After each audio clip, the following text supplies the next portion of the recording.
If there was an award for best person to reinvent themselves, I would give that award to this man right here. His name is Sonny Bono. And when I say Sonny Bono, I think a lot of people, particularly back in the 70s and the 80s, when they think of Sonny Bono, the word serious doesn't come to mind.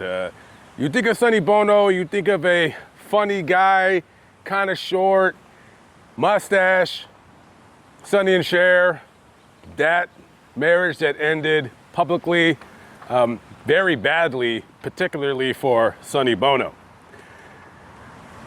But he gets the award for best way to reinvent yourself. So Sonny Bono was born Salvatore Philip Bono in Detroit, Michigan on February 16, 1935. Now, when he was about 7 years old, his family ended up moving from Detroit, Michigan over to Southern California, Inglewood to be exact. And Sonny, growing up in Inglewood, California as a teenager, he knew not too much about life, about the questions that pertain to the universe, but he did know that he did not want to work a regular menial job like his dad. He wanted to be involved in the music industry, and he would involve himself by trying to get his name out there as a singer slash songwriter, more of a songwriter than anything. And he would, after dropping out of high school and deciding that, you know, I'm going to take this music thing serious, because that is a place in the world pertaining to employment that's very, very, very difficult to find, to say the least. Anybody out there who is a working musician, kudos to you. A very, very tough place to find work. And he would make a name for himself, but at first he'd work some menial jobs. He did, however, end up getting a job at a record company, and he is credited for writing the song that was sung by Sam Cooke called Things You Do to Me. So that's pretty important. You just made your way into the music biz.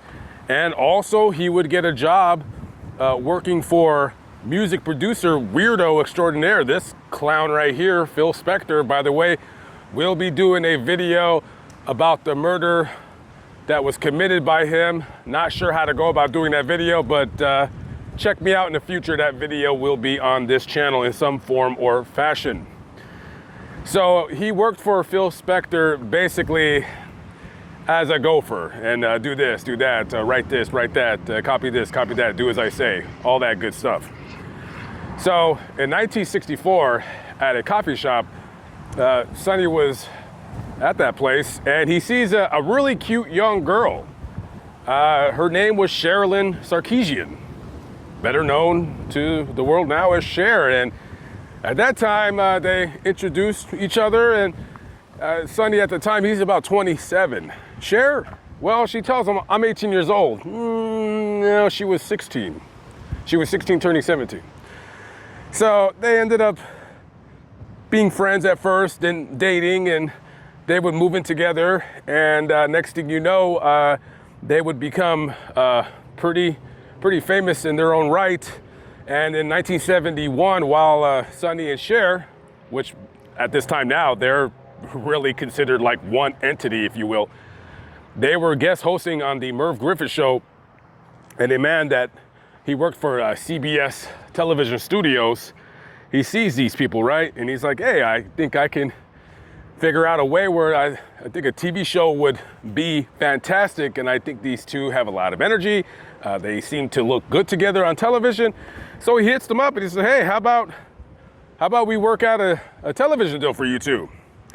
And of course, that would be the first part of them having their own television program. It was called the Sonny and Cher Comedy Hour, which was a huge hit. Now, of course, behind the scenes, Sonny and Cher, they're on television performing, singing. Little did people know that Sonny was kind of like a control freak. He would control a lot of things. He would control the jokes. He would write the jokes, the music, how they sang, so forth and so on.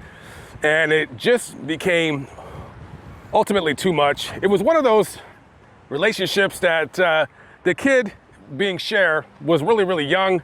Sonny was quite a bit older, and they started growing apart, if you will.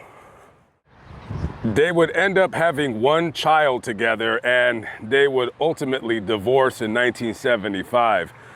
Now, after the divorce, they both each got their own television program. Now, Sonny, he kept the same writers and the same comedy troupe. He had his own show, the Sonny Bono Comedy Review. And, well, he didn't last very long. He lasted about 6 weeks, and he was canned. While Cher, her show was, from what I could see anyways, was a success. And however, her show, it looks like it ended, not because of it being canceled, but because her and Sonny, they reconciled. Now, they didn't reconcile their marriage. No, they would remain divorced, but they would get back together and come back with their rehashed program, Sonny and Cher show.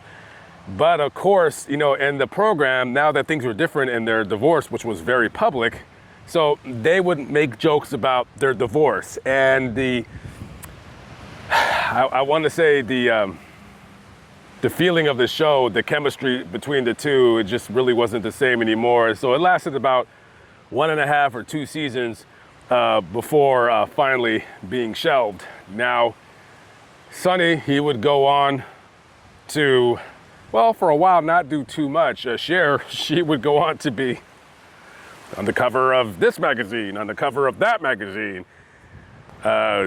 tours, movies. She became a huge, huge, huge star.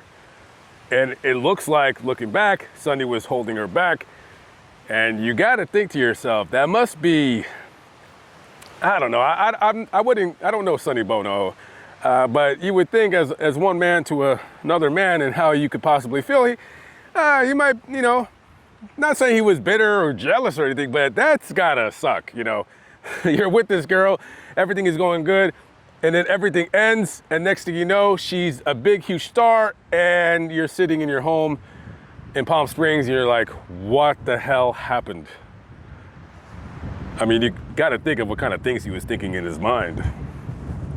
And this is where the reinvention of Sonny Bono takes place. So, you know, he decides later on to get into politics, and he ran for mayor of Palm Springs, and he won. And I actually remember as a kid this being on television because I used to watch the news a lot. I would watch the news every night. And I remember the story of Sonny Bono becoming the mayor, and I didn't know who Sonny Bono was, so that was the first time I've ever heard his name as a kid when he was the mayor of Palm Springs. And then I read the newspaper where, you know, it talked about how he had a show with a woman named Cher. I didn't know her name at the time too well, but I did know that she was in some movies and stuff like that. So he would be the mayor of Palm Springs from 1988 till 1992. And then later he ran for Senate as a Republican and he lost.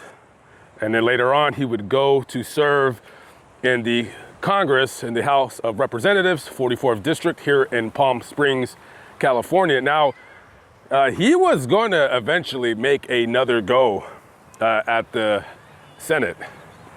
And sadly, it all ended on January 5th, 1998, while he was on a vacation skiing up at South Lake Tahoe.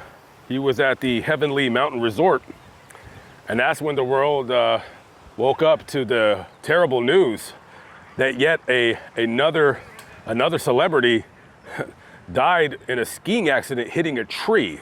Just a few days before that, Michael Kennedy, he would die in the same exact way. It was very, very strange how two famous people died in such an unusual way. I mean, just a strange way to die, especially somebody that's so famous like this man right here, Sonny Bono. And the beat goes on. And he is lying in rest next to his mother right here.